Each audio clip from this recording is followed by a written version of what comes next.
24 மணி நேரத்திற்கான வானிலை நிலவரத்தை பொறுத்த வரைக்கும் தமிழகத்துல சில இடங்கள், குறிப்பா திருவாரூர் மாவட்டத்துல மழை பெய்திருக்கு. அதே போல காரைக்கால் பகுதிகளில் மிக லேசான மழை பதிவாகி இருக்கு.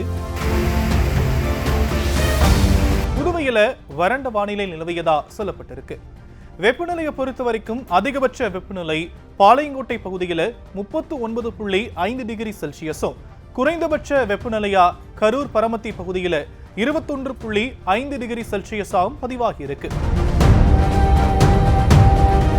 ஒடிசா கடலோர பகுதிகளுக்கு அப்பால் வடமேற்கு வங்கக்கடல் பகுதிகளில் ஒரு காற்றழுத்த தாழ்வு பகுதி உருவாகி இருக்கிறதாகவும், இது மேற்கு வடமேற்கு திசையில நகர்ந்து அடுத்த 2 தினங்கள்ல மேலும் வலுவடையக்கூடும் அப்படின்னு சொல்லப்பட்டிருக்கு.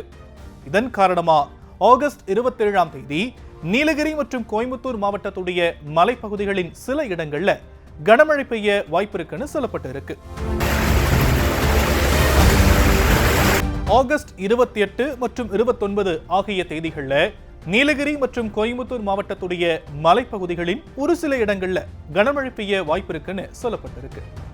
ஆகஸ்ட் 30ஆம் தேதி தமிழகத்தினுடைய ஒரு சில இடங்களிலும் புதுவை மற்றும் காரைக்கால் பகுதிகளிலும் இடி மின்னலுடன் கூடிய லேசானது முதல் மிதமான மழை பெய்யக்கூடும்னு வானிலை மையம் சொல்லியிருக்கிறாங்க.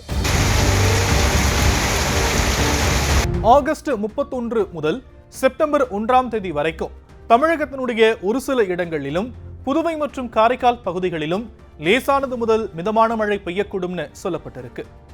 சென்னை மற்றும் புறநகர பகுதிகளை பொறுத்த வரைக்கும் புதன்கிழமை வானம் ஓரளவு மேகமூட்டத்துடன் காணப்படும் அப்படின்னும், நகரத்தினுடைய சில பகுதிகளில் இடி மின்னலுடன் கூடிய லேசானது முதல் மிதமான மழை பெய்ய வாய்ப்பு இருக்குன்னு சொல்லப்பட்டிருக்கு.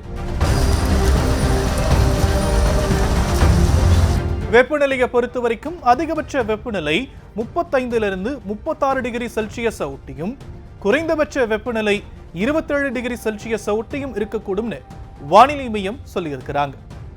ஆகஸ்ட் 30ஆம் தேதி வரை மீனவர்களுக்கான எச்சரிக்கையை பார்த்தோம் அப்படின்னா, தமிழக கடலோர பகுதிகள், வங்கக்கடல் பகுதிகள், அரபிக்கடல் பகுதிகள், தென்கிழக்கு கடலோர பகுதிகள், மன்னார் வளைகுடா மற்றும் குமரிக்கடல் பகுதிகளில் சூறாவளி காற்று மணிக்கு 40 to 55 கிலோமீட்டர் வேகத்திலையும், இடையிடையே 60 to 65 கிலோமீட்டர் வேகத்தில் வீசக்கூடும். அப்படிங்கிறதுனால மேற்குறிப்பிட்ட நாட்கள்ல மீனவர்கள் இந்த பகுதிகளுக்கு செல்ல வேண்டாம் அப்படின்னு எச்சரிக்கை விடுத்திருக்கிறாங்க வானிலை ஆய்வு மையம். செய்திகளை உடனுக்குடனும் துல்லியமாகவும் தெரிந்து கொள்ள சப்ஸ்கிரைப் பண்ணுங்க.